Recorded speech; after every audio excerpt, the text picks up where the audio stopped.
Hello ladies and gentlemen, and welcome to the opening round of the RCI Prototype Sprint Series.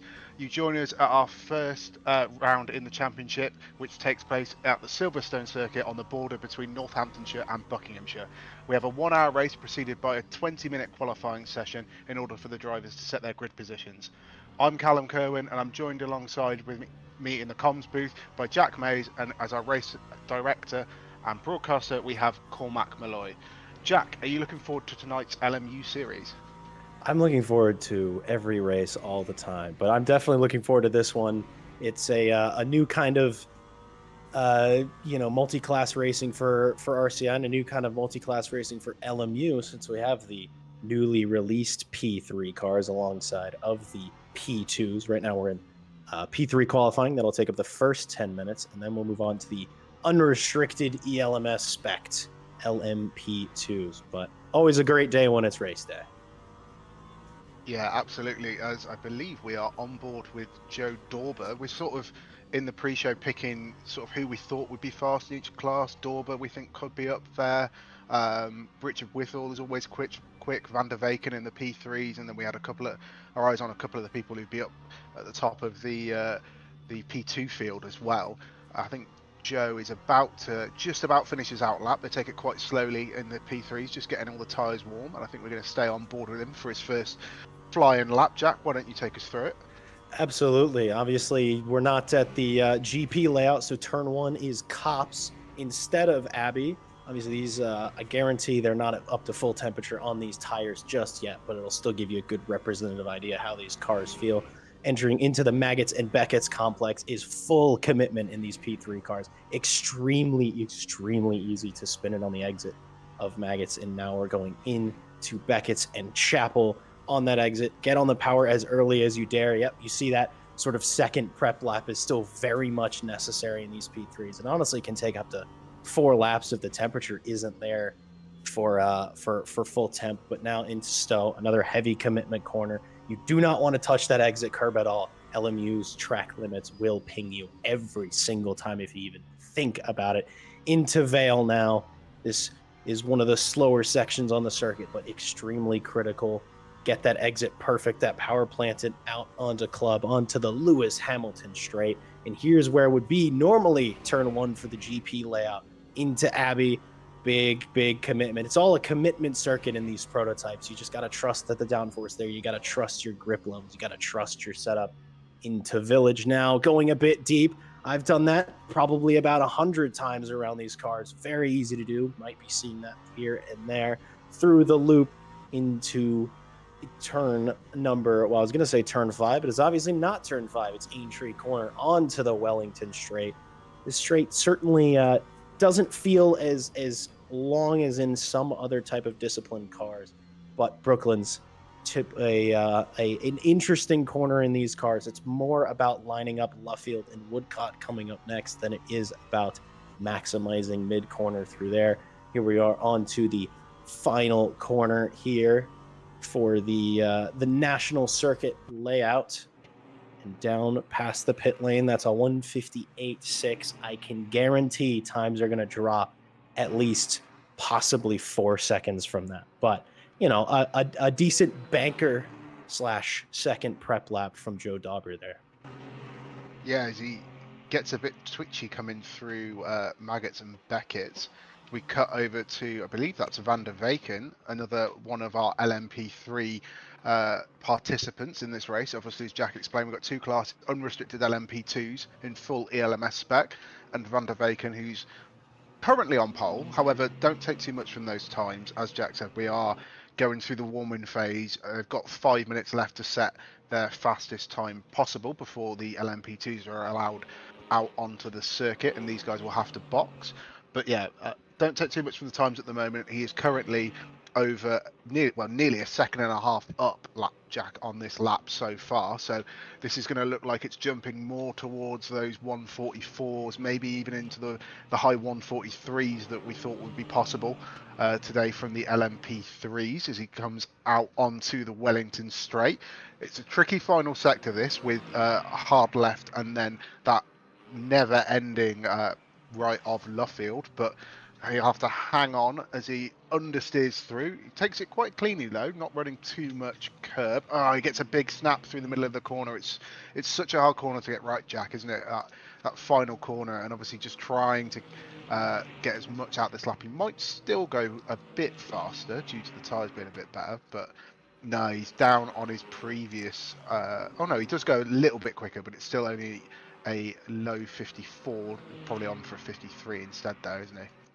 Yeah, I think we're looking for the last laps are going to certainly be the quickest. Joe Dauber just jumped up into first place with a 1:54.0. I still think those times can drop a little bit. Track conditions seeming a lot nicer than I've been seeing around Silverstone the past couple of days. LMU did do a 4 hours of Silverstone last weekend, and as our broadcaster Cormac can attest to, it was an absolute disaster for him and I, but it wasn't quite a disaster for some of the other drivers. Matt Malcolm actually drove brilliantly. I'm hoping to see him full dry race to see what he can do here. But I also see in our YouTube chat we have Zina Van Drisha wishing best of luck to all the drivers. Very excited for this season.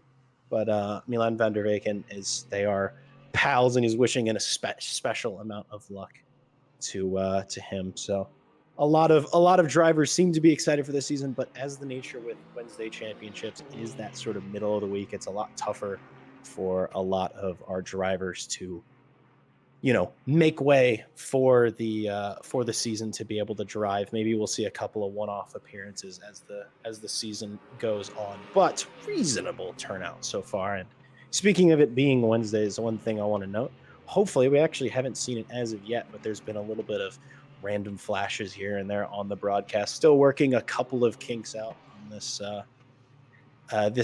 series as far as technically. Hopefully we'll get those ironed out maybe by next week, or maybe it might take us till round 6 to get everything perfect. But please bear with us in that, and we're going to do the best we can, aren't we, Callum? Yeah, I'm sure we'll manage just fine. Obviously, it's Cormac's first time back behind the broadcasting tool and my first time leading comms, but I'm sure we'll manage more than well enough. Van der Weyken, a 52.6. So we thought they might get down into the 53s. They're already down into the mid 52s. And Kasperik, only 0.3 off as well. So these guys just coming through and setting lap times now. Van der Weyken's up on his first sector, and Withall in 3rd place. Still 1.2 off, but they've got maybe one more lap after this one when they finish. Depends on how soon they can cross the line. I think Van der Weyken definitely will, as he comes through onto the F1 pit straight, the Sir Lewis Hamilton straight, comes through under the Hilton Bridge. It's a very expensive hotel, which sometimes if you work at Silverstone you get the honour of staying in if you're one of the teams that books it. I've heard it's very fancy. Unfortunately, I have not stayed there yet. He comes down into the reprofile turn 1. Obviously, back in the day, back sort of in the early to mid 2000s, Silverstone, instead of turning right there, you turn left and then go up towards Bridge, and then you come out just at the end of this straight, at the end of the Wellington straight, effectively. But nope, Silverstone changed it up, wanted a bit more diversity in terms of corner speed and also a bit better racing, and thought this was the best way of going about it. Bridge, the straight after Bridge corner now is a go-karting circuit, which I've heard is always Van der Weyken loses the tail end. You were saying, Jack, at the start of this broadcast before we went live, that it's very easy once the rear end of these cars snaps loose. So easy just for it to continue going around. It's really hard to save it, isn't it? Yeah, very little forgiveness, very little slip angle in these prototypes. But Maciej Kasperczyk goes ahead, puts it on pole. Van der Weyken made the mistake. Kasperczyk there to not make the mistake, put in a very solid lap. I think we'll be out doing another one. I think he crossed the line with maybe a second or two to go. So final lap here for Maciej as the LMP2s should be rolling onto the circuit, beginning their prep laps, hopefully staying out of the way of the remaining LMP3 cars. The time delta between P2s or the unrestricted P2s and the P3s is, if I remember correctly, somewhere in the neighborhood of I think it was around 6 to 10 seconds a lap, depending on conditions and the driver behind the wheel, of course. But I think someone like Maciej getting the absolute best out of this car shouldn't be worried about any impending LMP2s coming around. So he enters the Sir Lewis Hamilton straight, already purple in Sector 1, purple in Sector 2. There he goes. He's on an absolute tear through the field, using all of the grip that car has. Mighty amount of commitment from this car. He trusts it already. These cars have only been released for a couple of weeks, as I'm not 100% sure what part of the car that was. That was certainly racing car, I promise you that. But these cars have only been in the game for a handful of weeks, maybe a month and a half at this point. But it seems that drivers have already sorted them out. Have already started figuring out where they need to push, where they need to sort of wait, as dropping all the way, doing a bit of first, second, getting a little bit loose in the rear, but managing to hold it, but deciding, strangely enough, doesn't need to do any better than he's already done. Already on pole for Maciej Kasperczyk. So a fairly hotly contested qualifying for the LMP3s at the top two, to say the least. But now it's time to see what these P2 cars can do. Yeah, I think maybe a couple of people didn't get the laps in on sort of their best runs effectively at the end of the session. I know we saw a couple of mistakes with cars spinning off, etc. But yeah, I think some people just struggling a little bit with the fact that they've got the limited amount of time to set these laps. But that's all done now. LMP2's out on track, and we see quite a few familiar names. You know, Ryan Gill's out there, Thibaut Ross-Cam, Peter Varga also out there at the same time on the circuit. Very, very familiar names. But we've got some new names. One of them is Michel. I'm going to go with Michel Rodriguez, but I'm not entirely sure on how that's pronounced. But what would an RCI stream be without us absolutely butchering some slightly foreign names? Because, well, we do it every week, Jack, don't we? But yeah, quite a few new names, which is nice to see here in RCI. Obviously, we've got a lot of different opportunities for you guys to race on Monday, Wednesdays, and Fridays as well. And as well as a few special events that I'll get into a bit later on. But yeah, it's nice to see some new names out, Jack. Yeah, I think LMU is doing a really good job at, you know, bringing a lot of drivers to the forefront. It's a little bit more appealing to a lot of drivers in that it's I feel it's got a bit more variance in the type of cars you can drive than something like ACC, which had been popular for so long. That was strictly GT racing. I mean, in here you've got GT3s, you've got GTEs, you got LMP3s, you got LMP2s, and you've got those wonderful, beautiful hypercars that get everybody super excited. And also, the nice thing, at least for me, you don't have to pay for the game monthly. If you can, buy it once and own it forever, which is nice. That's just me sort of sticking it to iRacing there. I'm just, you might call me broke, but I like to say that I'm frugal and I spend my money elsewhere, like on LMU as Michel Rodriguez, which was a car we were looking at in practice as one of the quick ones is already gone. Purple sector 1, 4/10 to the good of Rodriguez there.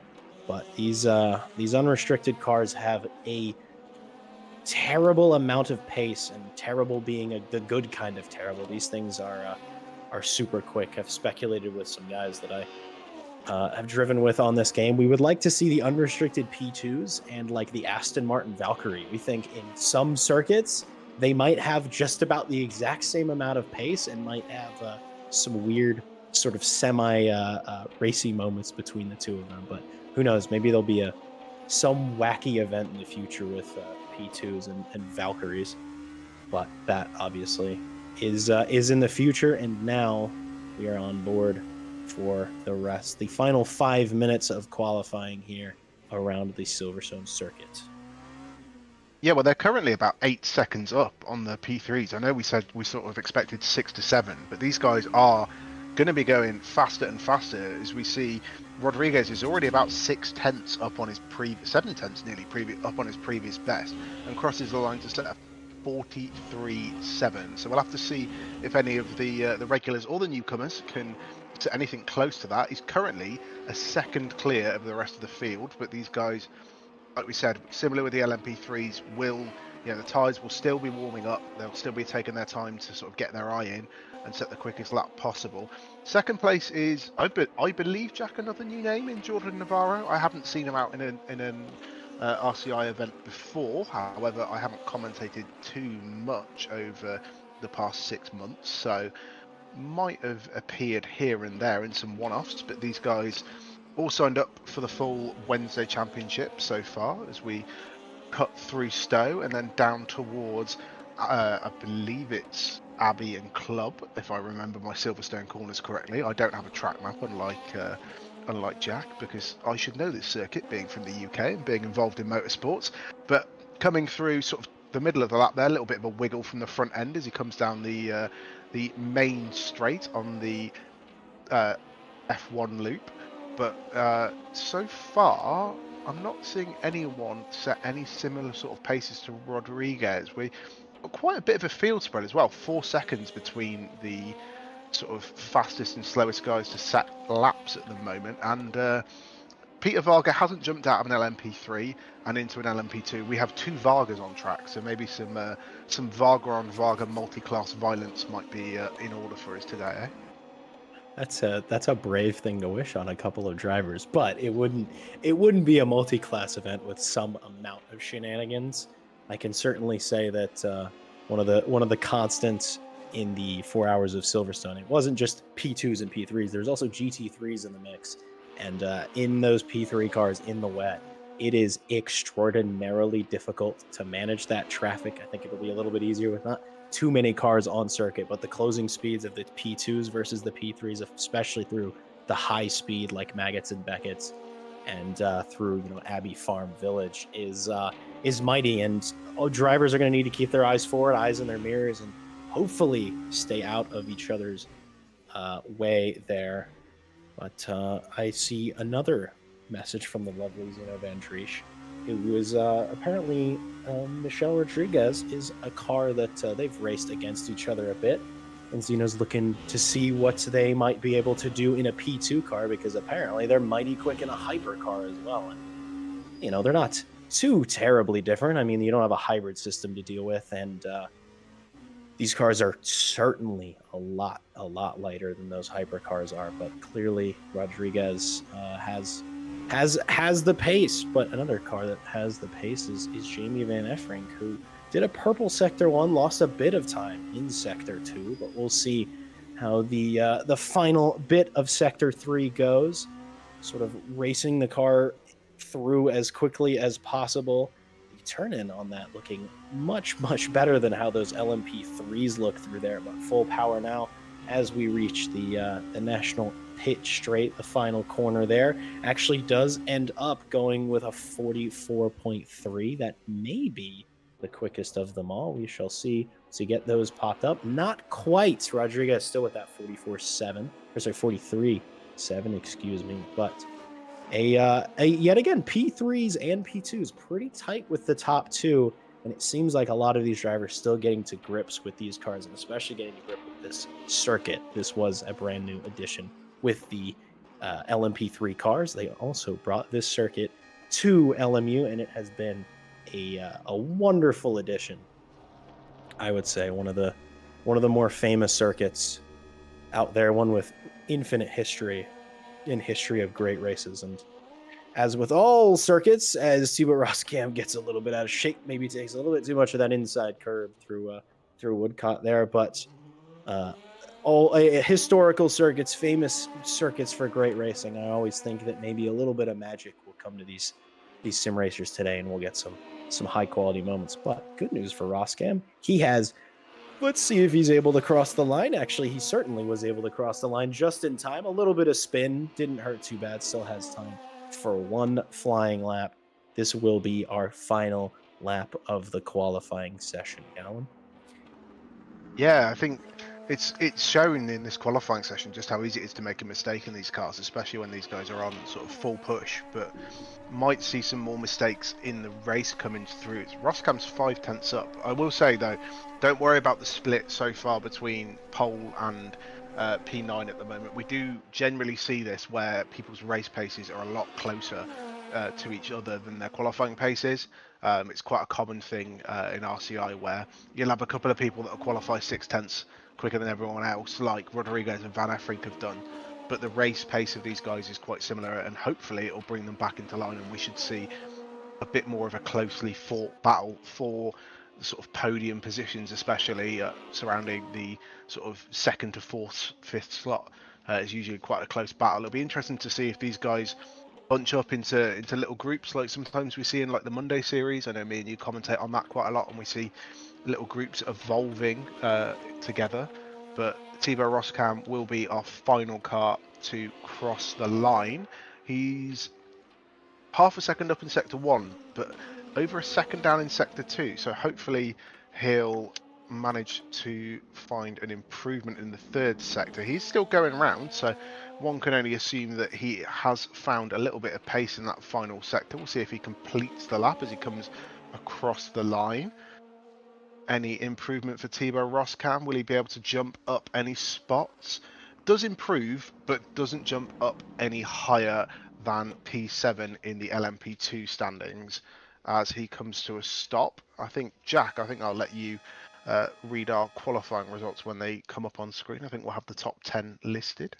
Absolutely. Well, I think it's top 9 in both cars, as we're gonna see. No standings quite yet. This is, after all, round 1, but here's our LMP2 qualifiers that we just finished seeing. Michelle Rodriguez, obviously on the pole, stuck it in with a pretty substantial and impressive 6/10 gap to Jamie Van Efferink in P2.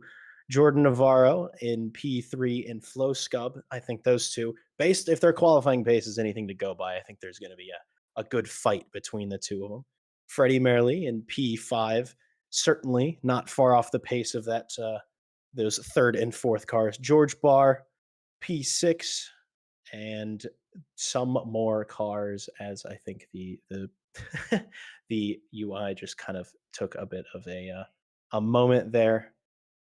As we say, LMU has some moments, and I think we're having a bit of technical issues, and I think we might have lost out on our qualifying results, but that's okay because right before race start, we will get ready and run through the full grid. So you'll get a reminder there of where everybody sits.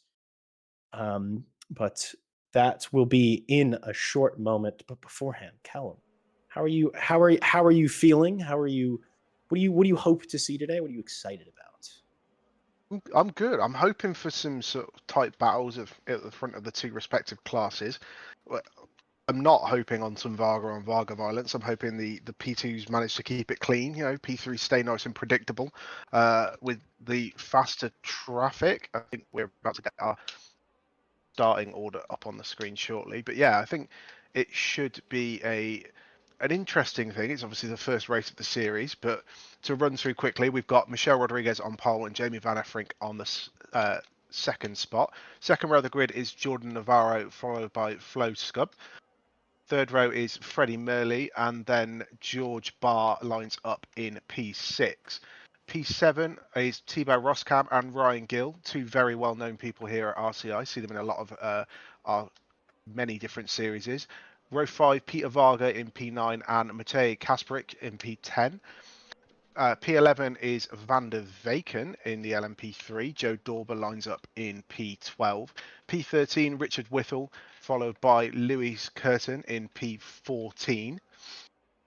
P15, Chris Downing. Right behind him, Matt Malcolm lines up P16 on row 8. Row 9 is Samuel Varga and Reese Wilkinson. I think that's the last row of the grid. I thought we'd have a row 10, but no, only 18 cars on the grid tonight, Jack. Yeah, of course. And if if you're interested, if you're free on Mondays, even if it's a one-off sign up, please show up. Fill this grid out just a little bit more. I think this is the kind of racing that can lead to some fun fights. We also have in the championship a lot of the alternate circuit layouts in every round. I think this is the only race that is just the standard layout, but after all, it is a brand new circuit, so one we're not used to seeing. So may as well run the standard circuit layout.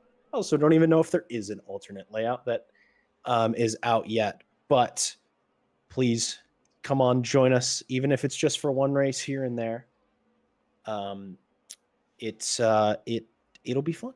I'd love to see you. I know Callum would love to see you. I know Cormac would love to see you. We'd all love to see you because more cars on track means more, fights, more possible bits of carnage, more excitement. But if even though there's only 18 cars, I think we're gonna get some solid racing on circuit, aren't we, Callum? Yeah, we've got some quick guys up here on the grid. People who, as we see a flash of the lights from one of the LMP2s there, but yeah, we've got some quick guys on the grid. Like, these are some of the guys that are up at the top of our standings on our other weekly series on Monday and Fridays. So I think we should be able to have a decent race with a mid-sized grid, which 18 on a Wednesday series is actually quite a lot from what I'm aware of. It's a really good turnout this series. I think a lot of people are excited by the new content, obviously with the LMP2s and Silverstone, etc., being added into the game. I think a lot of people wanted to test them out. I know obviously LMU does a lot of different daily races, etc., and things like that, and maybe people using this as a bit of a test bed for their daily races, or using the daily races as a test bed for this as they get underway for the shortened formation lap. They're only starting on the Hangar Straight, Wellington Straight. Sorry, I'm getting my straight names confused, but on the Wellington Straight, they'll take the final sector and then come up to the green. I'm But pretty sure you hoping said you to didn't need a see track map, and you've no already messed up, penalties. so just a little bit Well, disappointed in you. not everyone's perfect, Jack, unfortunately, and we've got a lot of other things to think about, not just straight names. Absolutely. But Absolutely. yeah, no, I should really know my straights at Silverstone. We were talking before, but I don't think I can count how many times I've actually been here. It's been that many. It's obviously a very, very popular motorsport venue for testing and for racing in the UK, so we end up here a lot. A lot of the time we end up here in sort of this time of year, sort of October, November time, so it's very, very wet, which I know you had experience of in the LMU races the other day. As you said, it was a nightmare when it's wet. It's miserable in the pit lane when it's cold and windy too, but all dry here today as Rodriguez takes us up to the line, ready for the race start, just waiting on the limiter until the lights go out, and he's gone. So it's green flag racing here at Silverstone for the opening round of the Prototype Sprint Series, and Rodriguez keeps it clean into turn one, but I think Van Effrick has managed to defend his P3. We see him come through in the black and white car and red. He's trying it round the outside into the entry into Maggots. It's a difficult place to overtake, but so far I don't see any incidents in the background. Replays are not working at the moment. It's a bit of a technical thing on our end, so we'll just have to do this as we see it live. But I think everyone's through cleanly into the second sector, Jack. Yeah, absolutely. But Van Effrink looking racy on this race start. I think Rodriguez maybe going to work those tires in just a little bit slowly. There are no tire warmers in any of these cars, and first lap, especially first corner, can be a little bit brutal. The P2s, with the amount of downforce that they have, they tend to do significantly better than those P3s that you can already see are completely gone from the back of shot. You can see them just coming around that corner there just now, but the P2 is already gone. I think it will only take a handful of laps for them to catch back up to lap them. But clean start. Everybody, I think, electing to not try to win the race on round one, or on lap one, excuse me. Try to not win it in turn one. Maybe wait a couple of laps before mounting charges.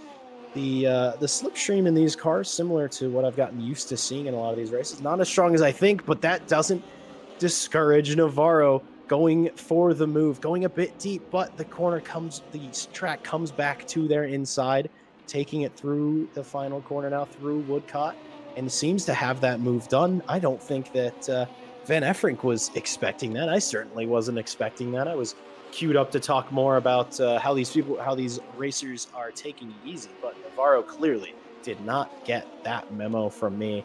Scub looking a little bit racy on Van Effrink there in the back. We'll see if there's a little bit of closing speed through Maggots and Beckett's. Nope, they're electing slightly different lines. I think Flo Scub getting a little bit flow scrubbed on those front tires. That dirty air from the P2 goes. I'm sorry, that was a terrible pun.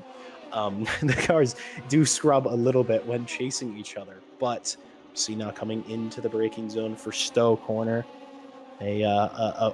Extremely fast corner, extremely easy to run wide, as I was alluding to in qualifying, and something that I completely forgot to, I think both of us entirely forgot to mention. These are hour-long races, just our sort of standard hour-long sprint. It seems to be a good indication of what these drivers can do in a sprint.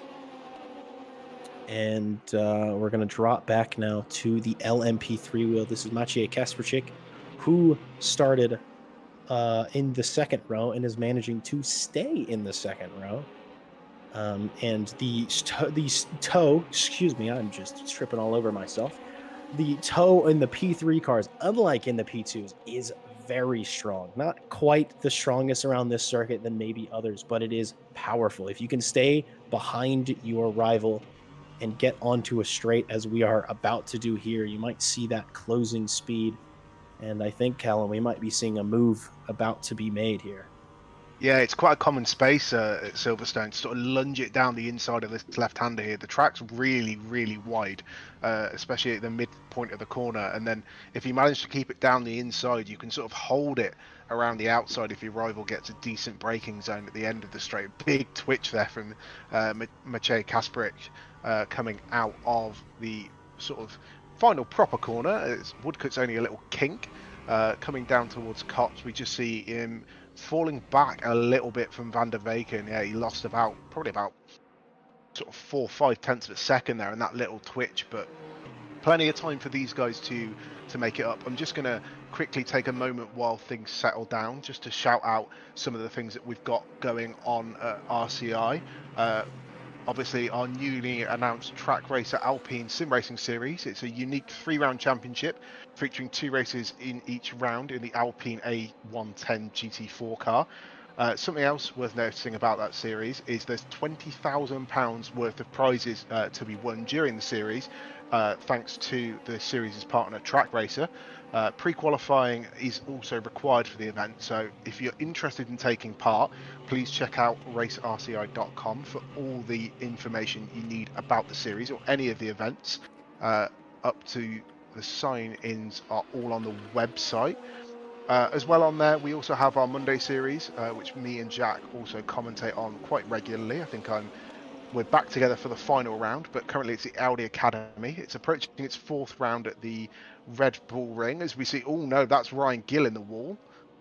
So Ryan Gill's had a problem somewhere. We didn't catch it live, but that's a DNF straight away. So I'm assuming big contact for Ryan Gill. That's a shame to see him. We know he's got quite a lot of pace. As we just cutting back to the live action, Jamie Van Efrink is, I think, chasing down Navarro for that P2 slot again. Rodriguez has gone nearly 4.5 seconds up the field. So Rodriguez is checked out. He's running away with it so far. But yeah, as well on RCI, obviously we've got the Monday series. Audi Academy is approaching its 4th round at the Red Bull Ring. We've got our Friday series, which is the Multi-Sprint Season 3 on LMU as well, which is going off to the Fuji circuit in Japan. That's just 2 days away, so there's still sign-up slots open for both of those series. Would love to see you guys taking part. We've also got 2 iRacing special events, Jack, open for sign-ups. We've got LMP3s and GT4s at Catalunya, which was chosen by a poll in the RCI Discord. So on the website there's a link to join the Discord as well. If you want to take part in choosing some of our special events, we post them fairly regularly in there, as much as we can manage to staff here at RCI, as well as a Suzuka 3-hour endurance event, which I've been told is perfect practice for the official iRacing 1,000 kilometers of Suzuka as well. So lots of different things to be going on. As much of it as we can will all be broadcasted live here on YouTube as well. So nice to see. I think we've pretty much got the whole Wednesday series covered, which doesn't always happen between us, but we've managed it here. Obviously, big thanks to all the guys who work at RCI. There's a lot of people who you guys don't see: stewards, organisers, people up at the top end who don't get involved with the broadcast or the commentating, but they're a massive part and give a lot of their free time to make the community work. And obviously, it's growing ever stronger as we see a nice big grid. But I did see also, Jack, a couple of people were down as being in the pit lane and the race start. I think both Vargas were. So I don't know what's going on there. So I do believe that was something I completely missed during qualifying. The way that LMU works, at least in showing cars on the grid, they shows them on the grid but in pit lane. That means they signed up, but that doesn't actually necessarily mean that they're on circuit. So those might be a couple other cars that aren't actually here. Louis Keaton winding up his sort of skull and bones black and white. I do remember quite a bit. LMP3 car heading into Cops there, and a big this entire circuit, to me at least, have my poor driving in these LMP3 cars, it feels like you're just committing. You have to commit to every corner, otherwise you are not going to get any pace out of the car, and if you commit too hard, you're going to end up in the wall, which also happened. And we do have briefly showing up in a question in our YouTube chat from Pick1157. Says, first of all, hello there. Hello, Pick1157. Yes, so the website is what you need to do to enter those races. That is racerci.com. that has info about signups and then also info about joining our Discord, which you should absolutely do. A very good way to keep up with events that are going on, upcoming races, and to chat with the people who are in here. It's a big, beautiful community. Lots of wonderful people, wonderful racing drivers, wonderful staff members, and everything like that. But so signups on the website and also for LMU races does also need to be done on SimGrid. And but I would recommend website and Discord, as Malcolm appears to be our second DNF for him. It seems that without the wet weather, it was a bit more of a struggle, which is incredibly impressive that he's more comfortable in the wet than he is in the dry, perhaps. And Dauber, another car that we've maybe lost. As we see a message. Just messaged, saying Absolutely. he was struggling a bit with pace and had no heat with the tyres, and then to top that all off, his PC started stuttering as well. So he's spun a couple of times and decided to call it. Obviously, these guys do all race for fun. As you were saying earlier, we have a great community of people here. As Lewis Curtin is, I think, defending from. Is that Richard Whittle behind him, or is he Matchy ahead? It's Matchy ahead. Lewis Curtin is the car behind. It's very hard to spot in LMU, I think, especially compared to ACC. But yeah, sorry, Matt. Sad to see you retire early from the race, but you can watch instead. But yeah, it's a big group here. I know the Monday lot all sort of join a voice chat together, a big group of them, always chatting to each other while they're racing, and it's always respectful and clean. We do have live stewarding on a lot of our events. I don't think today is being live stewarded, and Monday isn't either, but I think Friday is. Correct me if I'm wrong, Jack, there. But there is the option of post-race stewarding, which is what we use when we can't get enough live stewards to cover every event. Obviously, 3 races a week plus is a lot. But yeah, these guys can submit reports if they feel they've had any wrongdoings or any breakings of our sporting code or our racing rules. So yeah, these guys have that option available to them tonight, but I don't think we'll need to see that. It's been fairly clean so far. I'm agreeing with you, Jack. I really do like that Skull and Bones livery. It's given me Rexy and Spike vibes from the ELMS and the American IMSA series. I couldn't have said it better myself. I was a big fan of the spooky Rexy and the spooky Spike at Petit Le Mans, which was that last week? That was last weekend. That felt like that was like 2 weeks ago. But anyways, that was in fact last weekend. Definitely similar vibes there. I love the Halloween spirit by Louis Curtin. Another drop in from Pick 1157, my favorite human being right now. Talking about that they used to race on ACC. Well, good news. Our Monday champ, which is currently the Audi Academy, which runs GT4s, GT2s, then GT3s throughout the season. I think it's might be some of the best racing that we get to of the current events that we have. Really, really enjoy that. But yes, that's our Monday champ. There are spots. We would love to see you. Callum and I would love to see more and more cars in that grid. It's proved some really great racing, some great circuits as well. So, check that out if you are interested, as we said. But we're still on board with Louis Curtin. It seems that our field has seemed to spread quite quickly between the P2s and the P3s. We have already dropped down to only 6 cars apiece, but we do have a fight alluding between Navarro and Van Efrink in the P2 class, the leading class. I imagine they're getting a little bit close to one another. I see that Van der Vaken's about a minute behind, so maybe another handful of laps, maybe another 5 or 10 minutes till those P2s come around and start nearing the lapped traffic. But Jamie Van Efrink trying to take as much speed through Maggots and Beckett's as possible, but seeing a little bit of that understeer that you get, the dirty air from one prototype to another.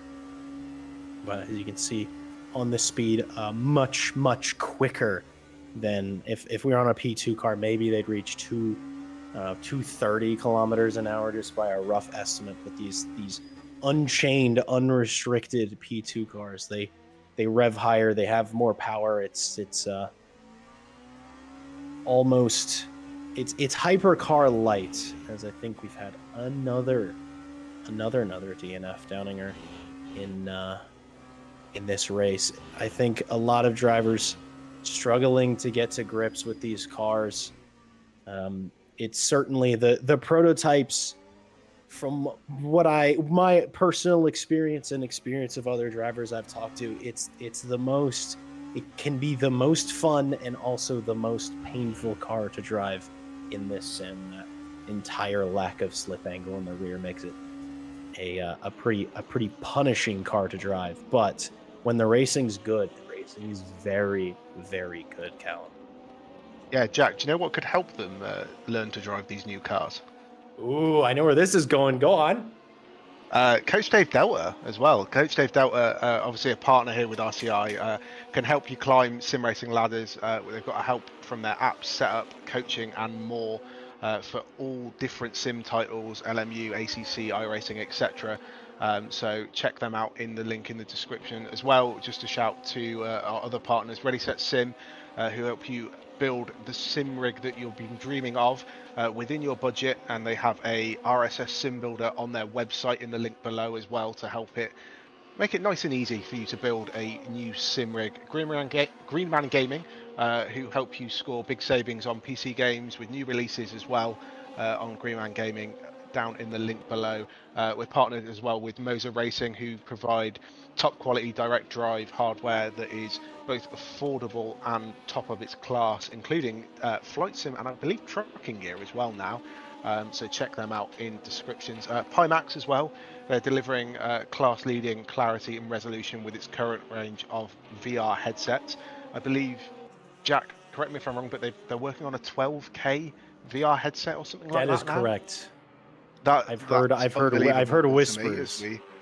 Yeah, can't wait to see that come out as well. But if they do, it will be down in our links in the description.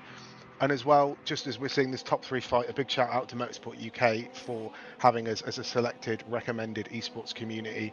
It's a really big part of RCI, and we're very proud to have that badge of honour. And we thank all our partners for their continued support. Of course, I do a partner Jack with a great segue, and as I'm into it, the LMP3s decide to have a fight.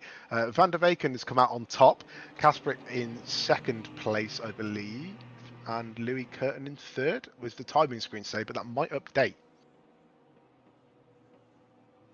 That is correct. LMU does a good job. Well, when the deltas are working, they're great. They update very consistently. We're We used had to, of that course, problem the and other week, didn't we?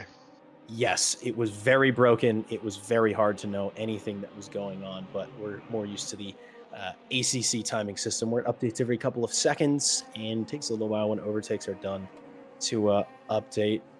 But I must say, during while that partner read, I clenched extremely hard when Louis Curtin went over that curb on the inside. I thought that was going to be race over for one or both cars, but Louis Curtin extremely well held. Van Effring still big in the mirrors of Navarro. This move is sort of it's coming. I can feel it. This fight's about to heat up.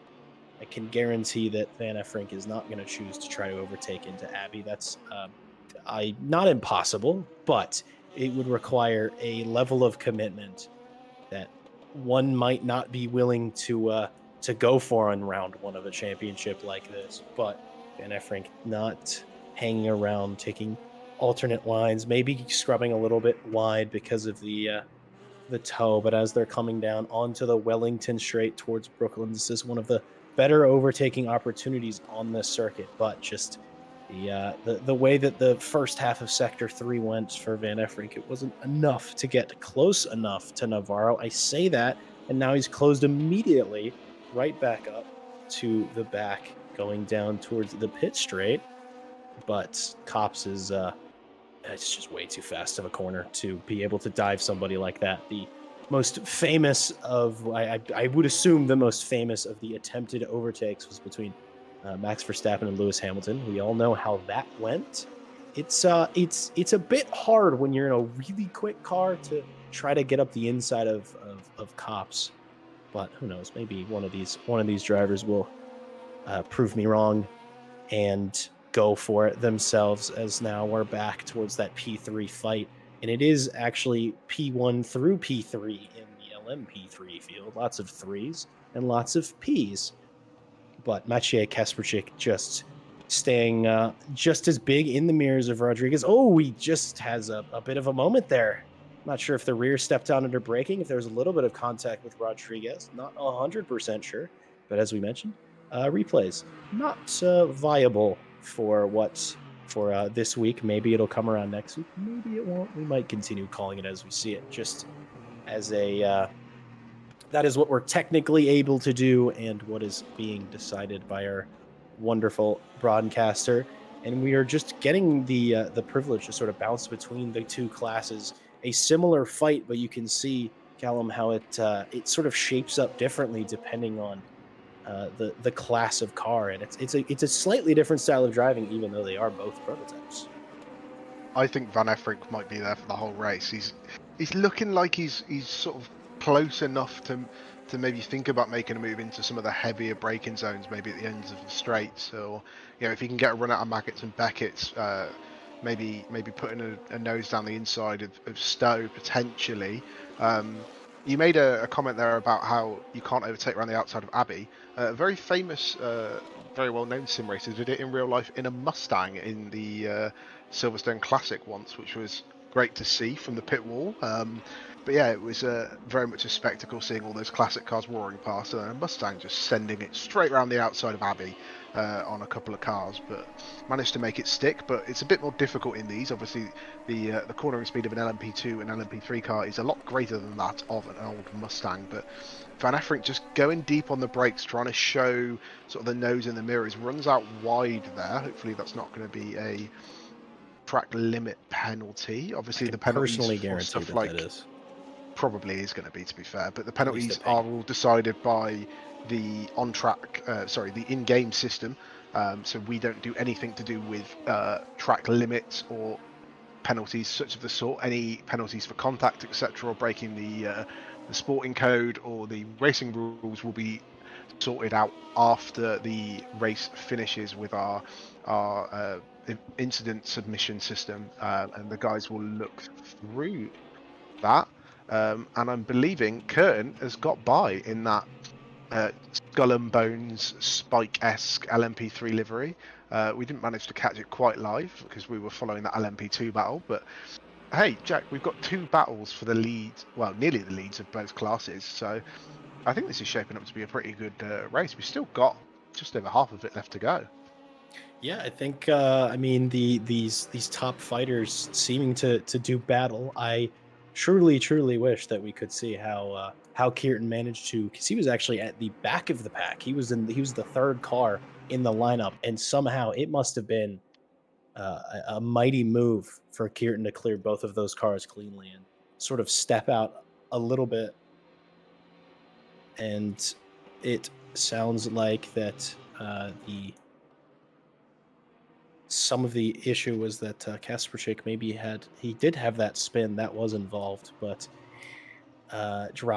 did drop one car back. Excuse me when I said he got past both cars, Louis Kierton. He actually really only had to overtake one going at racing speed. A car spinning isn't entirely racing speed, but Zina Van Driesch wishing for a proper replay system for this sim. I couldn't agree more. It is possibly the most discussed thing pre-race and post-race whenever it comes to any LMU race, as that is not a P3 car on the back of this fight. That is in fact a P2 car. Not 100% which car that is, but we're going to get to see how those P2 cars deal with these P3s. And well, on the Wellington straight, it's just going to drive straight on past, clear Kasperczyk and Van der Weyken, but not quite be able to clear Louis Kierton. Going to feed into that backpack. This is great for Kierton's race, having that P2 car, which through the low speed corners, they seem to have a relatively similar pace, as that's actually Michelle Rodriguez. That is our overall race leader, who has just left their own field behind and has now decided to join the fight with the P3 cars for just a moment. But well executed as getting around the traffic there, cleanly held from all drivers, and I'm sure that all the P3s are hitting a sigh of relief. A bit of a wiggle from Louis Kierton there. Very impressive. That is something you can get away with, those sort of mid-corner wiggles. You're able to do that a little bit easier in a P3 than you can in those LMP2 cars. But I was going to say a sigh of relief for Louis Kearton because he has a big gap to the cars behind. But lo and behold, I cursed him to have a wiggle, and now the fight is back on between these three drivers. Cal, I'm curious to hear. I don't know if you've done a ton of multi-class racing, but what tends to be your thought process when either overtaking or being overtaken?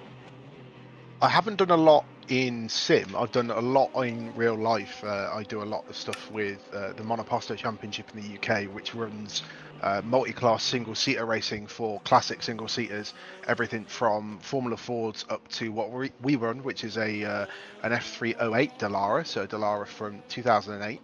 It was a standard F3 car, as we see, getting too wide for P2 in the background. A little bit of a wiggle from Kasperik on exit as we cut back to that second and third in LMP2. So they are gaining on the P3s. But yeah, obviously managing traffic is a massive part of multi-class racing. There are going to be cars on circuit slower than you. So it's, it's staying patient if you're in the faster car. It's being predictable if you're in the slower car. But there's nothing worse than a bit of a multi-class incident. Fortunately, we've managed to avoid them in all of our real-life endeavours, but we have seen, I hark back to, I think it was Spa in one of the multi-sprint series that has finished that I jumped in and commentated on, as we see a flash of lights from the P2s. They know you're there, they can see you coming in their mirrors, and they're going to get them at an awkward time as we cut on board into Maggots and Beckett's. It's going to compromise the run for Kasperik through Maggots and Beckett's, but maybe you can try and get a bit of a tow. And Navarro probably getting slowed up a little bit by Van der Weyken ahead, but manages to power out on exit. The P3 stays to the left, and Navarro cuts to the grass to get past. I don't think that was entirely necessary, at least from that camera view it wasn't. And then he's catching traffic at awkward times here through apexes of slow speed corners, especially where these sort of LMP2 cars are going to be apexes of medium speed corners where these LMP2 cars are going to be a lot quicker, but it does manage to get through unscathed. But Van Effenk is right behind him, staying right on his tail, and they've both managed to get through. But you can see, Jack, in the background, Kasperik's lost a lot of time in that lap traffic. Yeah, I mean, I say it. I try to say it every single time I do a multi-sprint broadcast because it never seems to be irrelevant. But multi-sprint or multi-class giveth and multi-class taketh away. It's all about, getting lucky is certainly part of it. But the way you make your way through traffic, the sort of attitude you have to the cars that you're overtaking can help or hurt you. I see that pick 1157's multi-class strategy is keep your line and the quicker car will find your way around you. I think that is a little bit of a touch from Van Effenk on the back of Navarro through the final corner, hoping to keep their nose in as they're going to have to wait for the P3 field to feed right by a good safe re-entry from Jeffrey Van Effenk, but trying to keep his nose in, sort of maybe hoping for a little bit of overlap on the inside of there, but just a millimeter too deep, a meter too late of break. Racing is all about fine margins, and hopefully Van Effenk can find his way back to that fight for P3. As actually we've seen that Scup has gone through into P3 now, and George Barr is the car chasing Van Effenk and hoping for maybe another mistake, or hoping for a little bit slower pace so that George Barr could climb up from P5 to P4. But that is to be seen as we get another view of P2 slicing through P3 traffic. I think keeping your line is definitely important. I think the number one thing that ever gets complained about whenever I'm doing a multi-class race, whenever I'm doing any sort of endurance races, we always complain about the slower class cars not being predictable. You don't necessarily have to be on the racing line. It is much preferred that you are, because that means we can assume where you're going to end up being.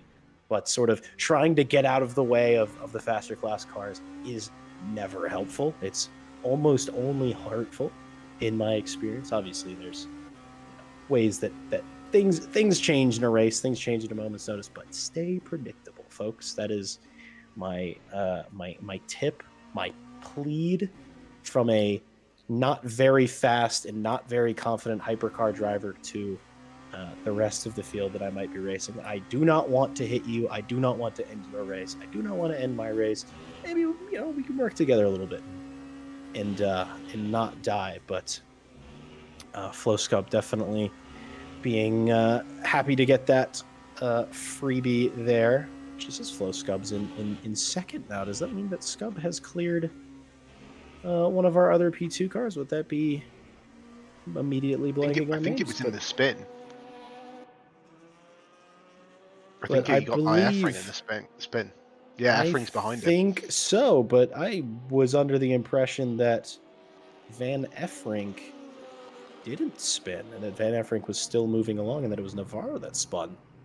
But Navarro, actually, yeah, so it was Navarro that was the leading of that pair, and Navarro electing to go ahead and do their pit stop. I will say the LMP2 cars can't quite make it an hour on fuel. The LMP3 cars can very easily do so. So I highly doubt that we're going to see any fuel stops from the P3 field. Those tires as well last for ages. I think double, triple stinting those tires is doable on certain circuits, maybe not as high of an energy circuit as Silverstone tends to be when it comes to tires, but those tires do last a while. They do as well on the P2s, I can imagine. For an hour, they are not going to bother changing tires. It's all about getting in that box, getting as little fuel as you can hope to take, and getting back on circuit and back up to racing speed. But some good, solid racing so far. I'm impressed by the level of racing and also the timing of certain, the second and third, the former second and third cars in the LMP2 field sort of getting to fight each other while fighting traffic was a great thing to see. It might be a smaller grid today, but we're getting big grid action, I think, Alan. Yeah, we haven't divulged into any weird sort of diversions like we usually do, Jack, when there's a bit of a lull on screen, but that might still be to come. We might have to break out a little debate here and there as we see. I think that is that's Navarro coming through on some of the LMP3 cars. So I think that was an LMP3 backwards in the background there as well, which we had a brief yellow flag for. So it might have just lost the rear end coming through the final corner, but hopefully they get back going again and rejoin safely as Navarro just catches the LMP. You just don't want to catch them here, do you, Jack, through Maggots and Beckett's. It massively compromises you too, but that's very brave, going round the outside in the entry into Beckett. Well, in the exit of Maggots, in the entry to the right and left of Beckett's, coming out onto the hangar straight. But he's made it work. There's probably a change of race suit needed after the race, but he's managed to get by cleanly as we see the P3 come through in the background. Sometimes you think they've got by cleanly and then they just sort of tag the front end of the P3 with their rear end as they come through, and you end up seeing a P3 facing backwards with an LMP2 car sprinting off into the sunset. But Gubb's being sort of closed in on by Van Effring a little bit. It's sort of saying between the sort of 6 to 8/10 mark as they come across the line, but they're 35 seconds, Jack, behind Rodriguez. Yeah, Michelle Rodriguez. If there was, the textbook for making a statement at the beginning of the series, this is one. We're just past half race distance, and Rodriguez going ahead and putting a 30 now, almost a 31 second gap between the two. But Flowscub definitely getting caught by Van Effring. Van Effring, we know, has pace and would be ahead of this car if not for that little squabble between Jeffrey and Navarro, as we see yet again another P2 car, another just car in general going wide on the exit of Stowe. The reason I bring up the track limit pings is it's always something you're thinking about, because it always pops up with a nice big yellow and sometimes orange thing in the top right of your screen saying, hey, you went off track, we're going to give you some points as Van Effring goes really, really close to the back of Flo Scub on the brakes, confident in the ability to slow down that car. But Jeffrey doing, I'm just realizing I've been saying Jeffrey Van Effring and it is Jamie Van Effring. So I'd like to apologize. I just not sure where I got Jeffrey from, but Jamie Van Effring going down the inside of Flo Scub into Brooklyn's. Can he get it sorted closely towards Luffield? Does so, sort of pushes Flo Scub offline. Flo Scub flashing the lights, maybe not too happy with the way that that move went down, maybe not the cleanest, but, you know, little contact between the two of them. Flo Scub getting deep, getting close into the rear of that LMP2 car. It's now through Maggots and Beckett's. It's sort of, you know, it's getting the overtake done at the end of the lap like that means that you have a reasonable bit of breathing room, because unless you make a mistake, no one's going to be able to overtake you until, you know, maybe on the hanger straight, maybe into Stowe, but overtaking is critical in sector 3 on this circuit. But yes, apologies again to Jamie Van Effring. Not sure why I started calling you Jeffrey. I don't even know a Jeffrey, but regardless, glad that I'm sorted that and I'm naming you properly, and I'm glad you got that move done. That was well committed and well executed there. As I believe we're gonna pop back to the LMP3 field. This is Richard Whittle we're on board with now, who is chasing the affable Milan van der Weyken, a driver we're familiar with in our Friday multi-sprint series. Richard Whittle is another one of those drivers that we'll see in the Friday champ as well. Whittle opting to take a little bit of more of a narrow line into the entry to Maggots, and we'll sort of see the cars tend to not be able to follow each other too well through Maggots and Beckett's, but once they get onto the exit, if they're close enough, you can see maybe we'll get a little bit of an example of the LMP3 toe. See the car inching closer and closer, Callum, but not close enough this time.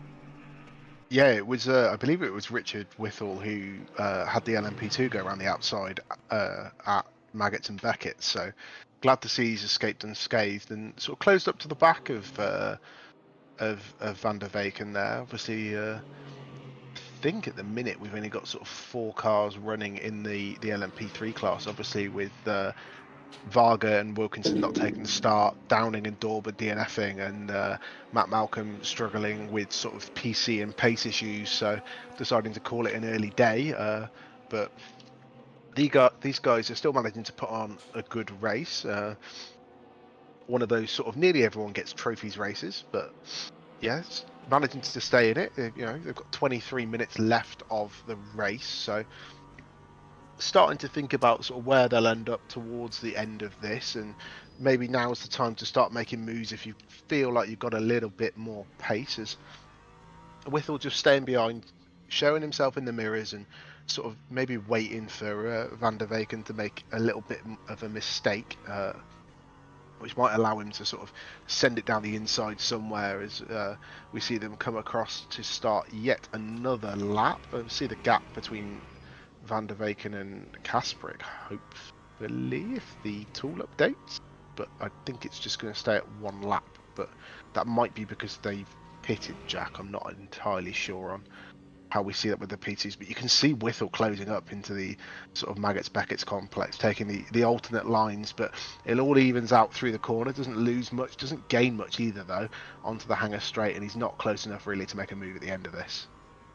Yeah, I'm actually surprised to see the pit stops next to their names. I could be mistaken. Maybe that there's required pit stops in this series. There is one. There is. Okay, well then everything I said about fueling, ignore all of that. It's all worthless information. I just have a poor understanding for this series. As I'm actually seeing in the YouTube chat, it seems that Zeno Vandrisha and Pick 1157 have become friends now, and they've been chatting a lot. They're actually saying that Louis Kirton might have a drive-through penalty. Haven't exactly seen that pop up, but that could be for track limits. They are extremely easy to do. Maybe that's real, maybe that's not real, but I'm sure we will have our answer soon enough. Richard Whittle still close on the back of Milan van der Weyken as an LMP2 car hoves into view. Not 100% sure who is at the wheel of that, but whoever it is, they got lucky because it's down to the Wellington Straight. where that P2 unrestricted will very, very easily drive past both of those cars, maybe into the braking zone. They'll be side by side, but the greater downforce for that P2 car makes it super easy. Louis Kirton, there he goes into pit lane, whether it is a scheduled stop or not. That might have actually just been a drive-through then. That would have to be a drive-through because there's no way that he was able to stop the car, restart the car. We'll see. If I can find his name on the list. Yep, Louis Kirton has not had a pit stop, which means that was a drive-through penalty for Louis Kirton. That's going to make winning this race a whole lot harder. I can't say how long the drive-through penalty is in terms of lap times, but it's got to be at least 20 to 30 second penalty effectively.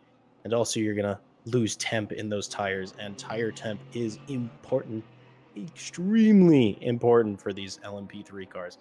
Managing that temperature and pressure, and also making sure you don't lose as many. As you see, Kasperczyk has now jumped 20 seconds ahead of the former race leader, Louis Kirton. I think my extremely rough guesstimate on that penalty time might have been, a little bit close. I think Kasperczyk might be pulling into pit lane with that delta dropping the way it is, or maybe he had a bit of a moment. We'll jump in front. Nope, that would be a moment for Mathieu Kasperczyk. Definitely struggling at the end of the lap. It seems that it's not the only driver doing that today. There is certainly a few spins between just about everybody. I think this race is going to be won by who keeps it between the lines for the longest. So I think in our YouTube chat, they're still chatting about which cars they enjoy driving. I see that Pick 1157 enjoys the P2s to the point where they don't feel the need to drive P3s. And now we're talking about LMGT3 cars and tire warm-ups. And yes, in case either of you are unsure and haven't driven the LMP3 enough, the tire warm-up phase is by far the worst of any car in this game. I might be exaggerating a little bit, but I think certain drivers would definitely back me up on that. Even the hypercars are easy in comparison to the frozen, meatballs that are tires on the bottom of these, the feet of these LMP3 cars when they come out of the pits. And Callum, if you ever get in this car, that's the most important piece of advice I'll give you is take it easy on the out lap. You are gonna go nowhere. You are gonna go backwards. Well, I need to buy LMU first, but maybe once I get the sim rig up and running in my new place, I'll have a look on Greenman Gaming, see if I can score a discount or two on some new games. But might help out a little bit managing the money. But no, it would be good to see as we cut to a yellow flag. I believe that wouldn't be related to the car in the pit lane. I'm getting told it's Merrill having probably a bit of a moment, maybe a little bit of a half spin and getting back underway though. But yeah, Rodriguez is checked out. I'm assuming he's pitted because the gap to Van Effrik has come down quite substantially, but he's managed to pit and come out with still a commanding lead. So it looks like he's going to be basically putting himself in the best stead possible to take the win. But now that we've commentated cursed him Jack, I'm sure that we'll see some fireworks to sort of enjoy in the last 20 this race as we see another yellow flag. Not entirely sure what that's for yet, but again, as we said, these cars are very difficult to control, especially on the sort of exits of corners. But that is Rodriguez having maybe an incident. He's come into the pits again, so Van You just Effrik commentators takes cursed over. that man. I think I did. I think you just like epically.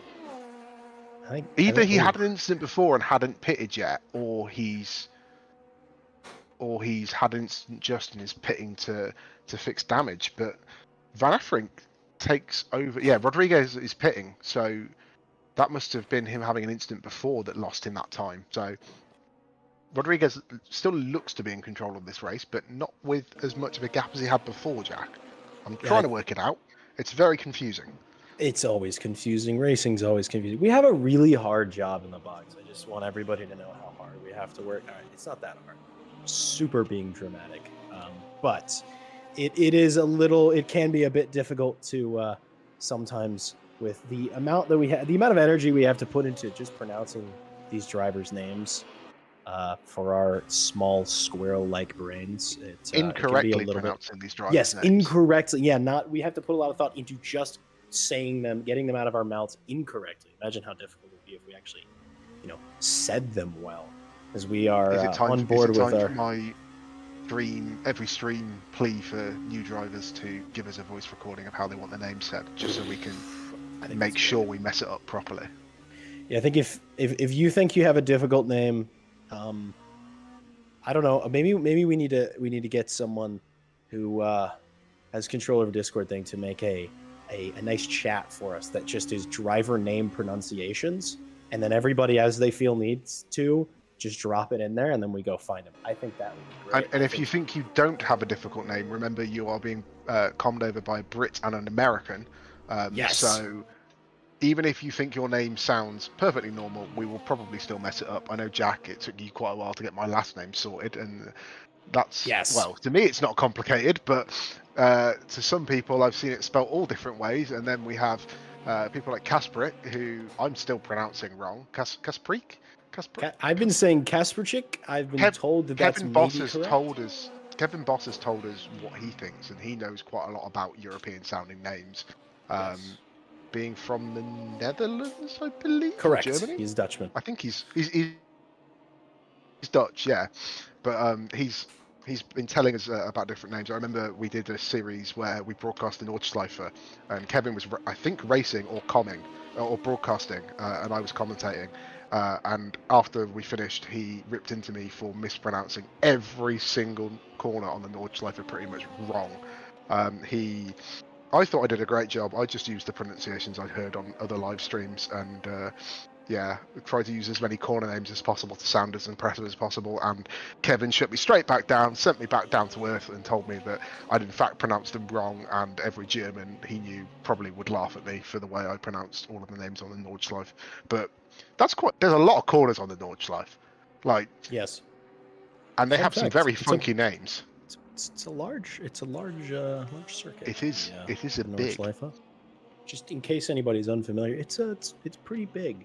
It's the biggest circuit on the planet by quite a margin. As it seems that Merle is off again.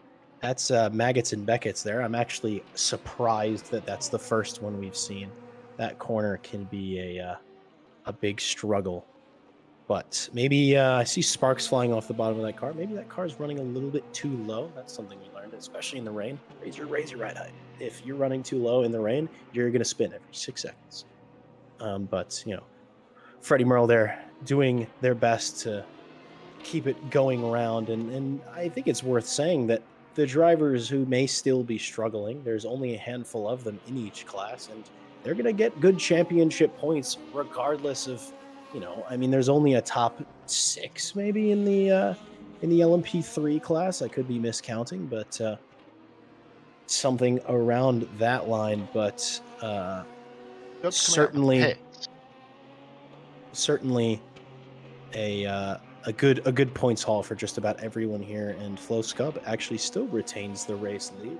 I believe this is a wonderful example of keeping on circuit the most and making the least mistakes leads to good performance, because Flo Scub, no offense to them, not the quickest of the LMP2 cars as Van Effering. Got a rear wing. Nope, that's going to be a long in-lap for Jamie Van Effering. That's Jamie Van Effering. Well, so that's wheel damage as well as aero, that's going to be a possibly a long pit stop. Oh, there it goes. No, I was going to say that was a bit quick. That was a bit quick into Stowe. That's a wheel off the car. I think that's race over for Jamie Van Effering. Yes. That is race over for Jamie These Van guys are Effrink. struggling to hold these cars, Jack. They really are quite twitchy. Maybe they are changing tyres. Maybe they are with the LMP2s. I can't remember if it's mandatory to change tyres in the pit stop or whether it's just a litre of fuel and go. I did see it before the race, but I can't find it now in the rule set. It's either posted online or in the Discord somewhere, so these guys are aware. But yeah, our two sort of big race leaders at the start. The three who were looking like they were going to be sort of the most in contention for the lead, sort of Navarro, Van Effrink, and Rodriguez are all. Well, Rodriguez is in last in the LMP2 field. Navarro's still hanging on to a podium place in third, but is closing in on Barr. And we've got one of them out of the race in Van Effrink, as I was struggling to think of what I was trying to say there. Not to worry at all, as it actually seems that Floscup is under. Actually, no, that's Michelle Rodriguez trying to unlap themselves from the leader. Actually, I was going to say I was looking at the timing board and was extremely confused to see these two cars going wheel to wheel, but no, it's Michelle Rodriguez going for the unlapping. As you can see, it's gone from +1 lap to 107 seconds distance. Michelle Rodriguez isn't quite out of it yet, though. With 10 minutes to go to close 100 seconds, you need to be going at a rate of, tens of seconds. Well, maybe not tens of seconds a lap, maybe 10 seconds a lap. As it stands, I think about 10.6 seconds a lap. No, actually, we know it'd be 20 seconds because it's a 2-minute lap. Sorry, I'm going to add unlappening to the words of wisdom sheet that I have for you. Wonderful. I'm going to have to start a words of wisdom sheet. There's been a couple now where you've said little phrase. I can't remember what stream we were doing and what you said at the end of one of them. But unlapping is going the non-showy uppers, was that it? Yeah, something along them lines, I think it was. But yeah, yes. The unlapping is definitely heading up to the top of that list. I think it was the non-showy uppers was what I said when I was referring to I was referring to drivers who were on the standings board but they'd signed up for the championship but hadn't shown up for a race. Yeah. Rather foolishly referred to them as the non-showy upperers, and I have not heard the end of it. But no, you got laughed at excessively for about 20 minutes after we finished the broadcast. I did do that, but yeah, Flo Scub. I'll go back and find it somewhere. Yeah, Flo Scub's still out in front, but I will find it. Like the same way you went back and found my terrible Australian iRacing in thank you for reminding me of that. Which still somehow hasn't made it onto Instagram. Thankfully, I think Callum Kerrigan has decided that's not post-worthy.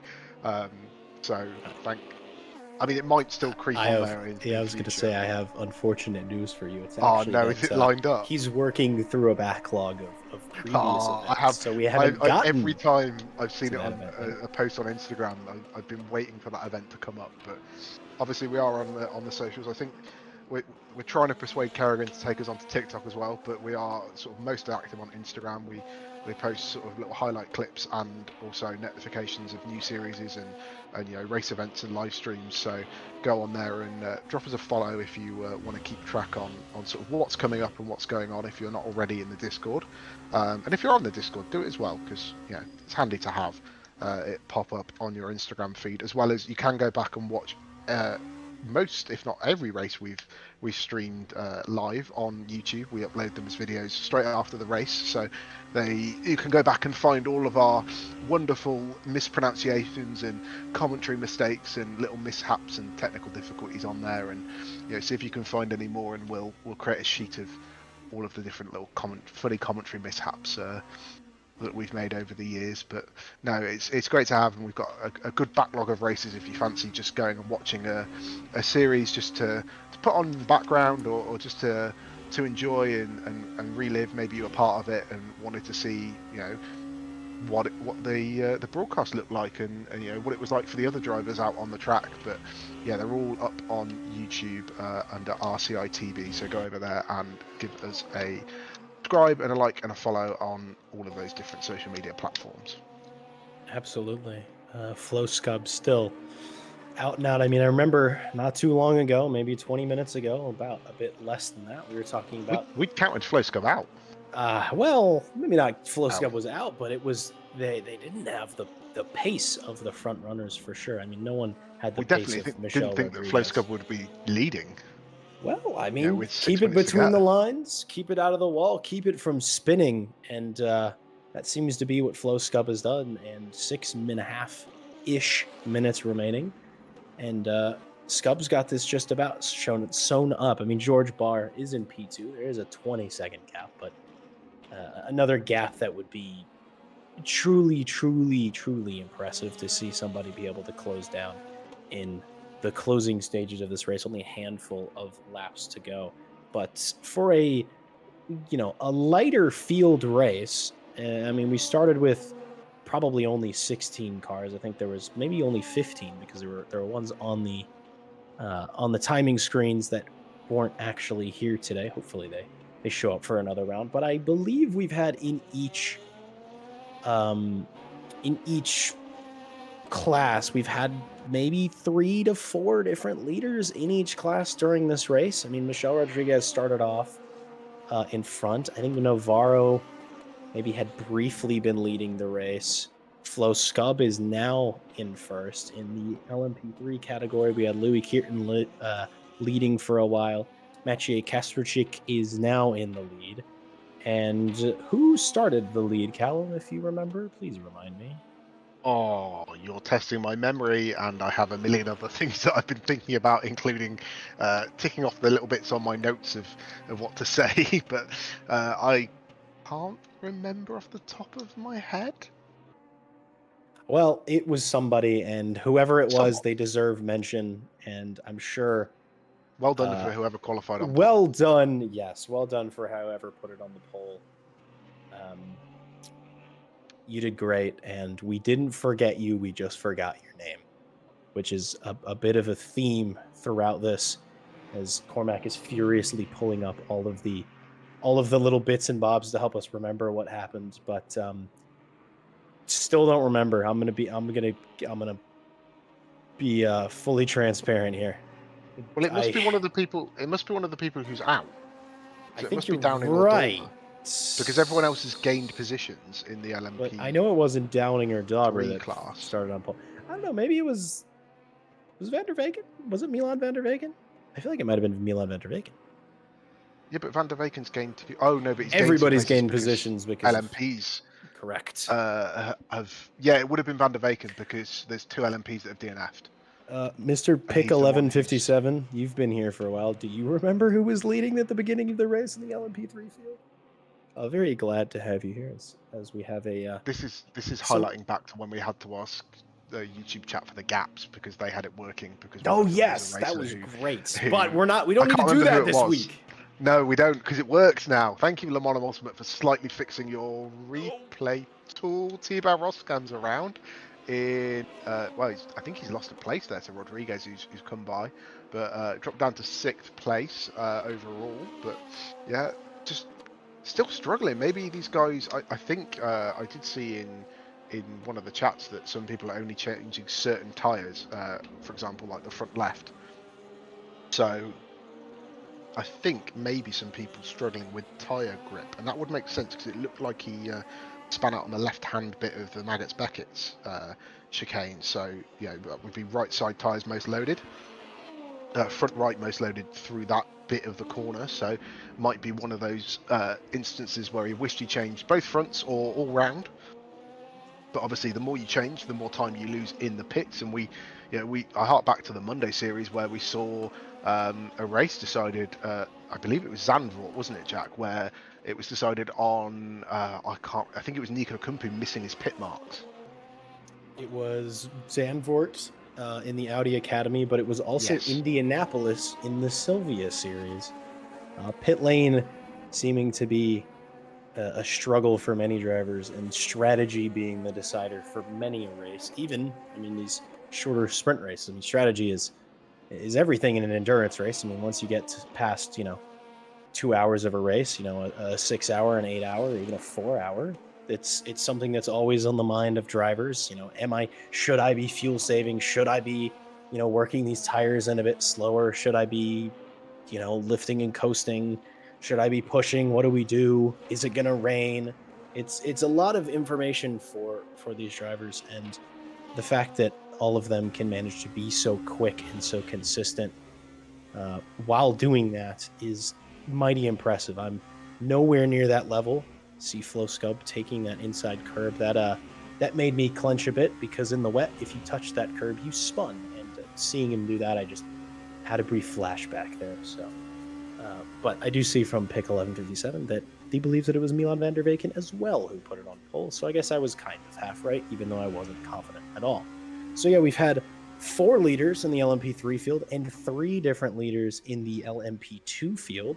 So not exactly a race that it's not maybe been as wheel to wheel exciting moment to moment as some things that we are used to, but the lead of the race was never decided until the very closing stages of the race.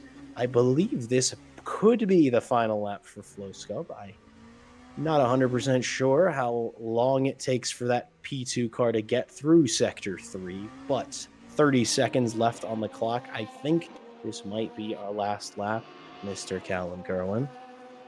Yeah, I think we're going to end up on the last lap, but it's a 31-second sector time, I'm being told by Cormac in my ear, and they only have 17 seconds remaining, so we'll have to see if we get another lap out of this, or whether Flo Scub might lift. Actually, they've got the time to lift if they did want to lift to end it now, whether they want a victory lap. I mean, I know what I'd be doing for sure. We're doing another lap. We're going for one more. Not the last lap yet. We're going for one more final lap around the Silverstone circuit. So Flo Scub takes it through Cops and runs down towards Maggots Beckett's. They've got a 12-second gap back, I think, to George Barr in second place in the P2s. And Navarro is further 6 seconds behind, but oh no, it's updated now. So 20-second gap to the second place car. Coming down the hangar straight up to... How have I forgotten the corner name? Stowe. Maybe I did need that corner sheet after all. I was too confident with my Silverstone corner names, but I need to get my big monitor set up so I can have multiple screens and lots of different things open. So yeah, Flo Scub coming into the... Oh, that's Thibaut Moskam stopped on the inside. Maybe he's... Well, I know he's got back going. I was going to say he decided to call it there, but he's got back going. I don't know if it was a spin and then realised the leader was coming through, so tried to stay out of the way. But not a place you normally see a car get out of the way, on the inside of the apex of a slow speed corner. But Flo Scub manages to navigate it. I'm sure that was a bit of a scary moment for them. But about halfway through the lap now, Jack. Got about half of it to go, but a lot of that is the Wellington Straight. So looks like we're going to have sort of... Like I said, we didn't count Flo Scub out at the start of this, but we definitely didn't think that they'd be sort of battling Rodriguez for the league. But it shows the mistakes do play a massive part, especially with the small grid. One mistake sort of drops you back massively, and we'll have to wait to see sort of if Rodriguez posts about what happened. But Flo Scub is going to cross the line to take LMP2 honours in the first round of the prototype sprint series. Well done to them. George Barr currently on track for second place, coming through Woodcote now to cross the line. A podium finish for George Barr. Navarro in third, a couple of seconds back, I believe. Yeah, crosses the line in that. I think that's the United Autosports car, livery car, to come in third place. Matej Kasparik is coming to also... Nope, that's the wrong pit straight, Jack. Yep, that would be the Sir Lewis Hamilton Straight. I feel like if I leave off the Sir, I'm going to get thousands of angry letters from all Brits around the world. But you get a beefy London guard coming up and knocking on your door and telling you off. Wouldn't be ideal. But so did I do it correctly? Did I correct myself fast enough, or is it still yes, he's indeed the Sir Lewis Hamilton Straight. Absolutely, the Sir Lewis Hamilton Straight for him. But no, Matej Kasparczyk is now on the Sir Wellington. It's not the Sir Wellington Straight. It's just the Wellington Straight for the final time in the prototype sprint series, at least for now. Maybe we'll come back another time through Brooklands, through Luffield, keep the car on circuit, doesn't need to keep it fast, has the gap to sort of lean on. But Matej Kasparczyk won it around Monza, just a week ago and now wins at Silverstone in the LMP3 car. I think Mathieu Kasperczyk may be a bit of a force to be reckoned with around LMU. A I GT3 victory followed by an LMP3 victory. If it has a 3 in the name, Kasperczyk likes to drive it. I think I know what happened to Rodriguez. Someone just put in chat that they would have won if they put enough fuel in the first stop, but then had to pit twice. So I'm assuming there's a bit of a pit stop mistake there, as we see Lewis Curtin crossing the line with, I think Rodriguez there crossing as well. So it might not have been Rodriguez, as Lewis Curtin goes for the celebratory visit to our good old friend. We love him here at RCI. Say hello to Barry R, everyone. But yeah, I think that's going to do it, Jack, for the first round of the sprint series. Sort of we didn't really have that many majorly impressive moves, but your sort of highlight of the race, maybe. I think it was I struggle to remember all of the cars involved, but about the that first bit of P2 on P3 lappening. There's the unlappening and there is also the lappening. Both count, but the lappening between the second and third P2 cars on the top three fight, it was just sort of it wasn't the most dramatic thing that you can really see, but it was sort of a great taster of the level of class and the level of skill of a lot of these drivers. They stayed out of each other's way just enough, but didn't let that stop them from racing their competitors in their own field, and it was great to see that. Yeah, fantastic. I think a lot of these guys as well struggling with the new cars, but hopefully they'll sort of get themselves back together. Obviously, we're racing again next week on the same time, same place, Friday. Well, I say same place, but we're actually off to the Bahrain International Circuit. But as you said, it's an alternate layout. It's the paddock layout, so we'll have to see how that goes. And I believe, from what I can see on the website, that might be a night race. So it's going to be equally well, we're going to find it's difficult spotting cars as we are pronouncing the names. So I'm looking forward to that. Obviously, then we go to Sebring, then Qatar, and then Algarve, and then finish it off for round 6 at Monza near the end of November. But yeah, I'm going to draw a close there to the first round of our RCI Prototype Sprint Series. I think another great race. Oh no, we're going to do the standings. Jack, do you want to go ahead with them before I then close out? Absolutely. The obviously this is race result, but technically it is in fact the current standings in the championship, at least of the cars that finished.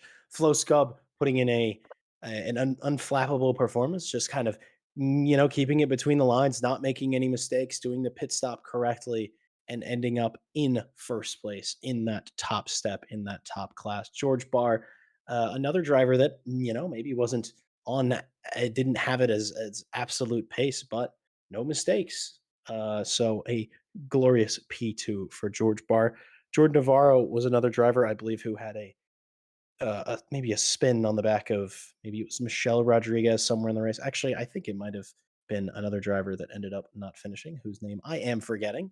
But Jordan Navarro managing to bring it back after the bit of struggles and put it on the bottom spot of the podium. Freddie Merle had a couple of spins we saw throughout the race, but didn't let that stop them from a pretty impressive performance, finishing in P4. Michelle Rodriguez, uh, definitely a bit of a race to forget. Michelle had the greatest amount of pace, was leading the race by 30 seconds at one point, but just it could have just been a liter too low of fuel. It could have been that fine of a margin It on a that wasn't pit stop. Michelle Rodriguez. That was Jordan Navarro. It That was was Michelle Rodriguez Navarro. locked up. Yeah, Navarro misfueled. People's Discord names aren't the same as their real names. Got you. So Navarro locked up, misfueled, and Rodriguez locked up. It's only the second time he's obviously driven the LMP2 with us at RCI. So yeah, he locked up and I think got some damage he had to fix. Got you. Well, my mistake on that. Navarro, obviously. Well, that's even more impressive. Is on the back of having to do two pit stops and still keeping it on the podium. But yes, Michelle Rodriguez making a mistake, um, but knows they have the pace, and hopefully next week we may see a bit that pace return And maybe, hopefully, there may be one less mistake, and that race victory might be theirs. T-Bot Roskam, another driver that certainly is still getting to the grips with these unrestricted LMP2 cars around this circuit, especially. This is the could be the first time RCI has actually raced at this circuit. I believe it is. But that's the bottom slot for the LMP2 cars, and Maciej Kasperczyk, obviously, winning the race in the LMP3 car on the back of a victory in our Friday series last week. We'll see if Maciej can go 3 in a row on LMU victories this upcoming Friday. Louis Kearton, another driver who, mistakes uh, decided whether that race would be won or lost from their perspective. Definitely still more for Louis Kearton in these cars. Milan van der Weyken, same exact deal. Mistakes, mistakes, mistakes. That's the word of the day. It's just about keeping in the lines. It is absolutely, it absolutely bit a lot of these drivers in the behind. Silverstone is not an easy circuit. Prototypes are not easy cars, but I applaud all of our drivers who made it across the line and nabbed some great points for the championship. Yeah, I'm sure these guys will have those sort of cars a bit more figured out. Like I said, we're heading to Bahrain in just 7 days' time. Just a little bit speaking about what's coming up at RCI. Obviously, as I mentioned before, we've got our 2 iRacing special events that are open for sign-ups now on the website racerci.com. As well as the Friday and Monday championships that still have spots available, and this Wednesday championship. If you want to come race on a Wednesday on LMU, you've got a bit of a taster so far today. Do it. Again, to announce the recently announced track racer by Alpine Sim Racing Series, pre-qualifying is available until October 19th. And the fastest 35 drivers go on to compete for those big prizes. Obviously, as always, if you want to get involved with anything we do here at RCI, please head to racerci.com for all the info and the link to the Discord. Big shout out as well, finally, to our partners, of course, Ready Set Sim for the rig building needs, Coach Dave Delta for all of the car setup and coaching you could ever want, Greenman Gaming for the great savings that they offer on PC games, Moser Racing for their high quality, well priced sim racing and flight gear, Pimax for all of their class leading VR needs. Keep an eye out for that 12K headset, hopefully coming soon. And of course, a big thank you to Motorsport UK for having us as a recommended community. Just want to say thank you for joining us on this Wednesday night. I've been Callum Cohen, joined in the booth by Jack Mays and our wonderful broadcaster, Cormac Malloy. We at RCI hope you have a wonderful rest of your day, and we will see you all very, very soon. You ready? 3, 2, 1, go. Get behind the wheel, let's go. Grip the road, feel the flow. Thunder roaring, steel alive. Live this dream and drive. Tires burning with gasoline. Push the limits, chasing green. One shot, don't slow. Go on, we'll take control. Engines scream alive tonight. Blazing past the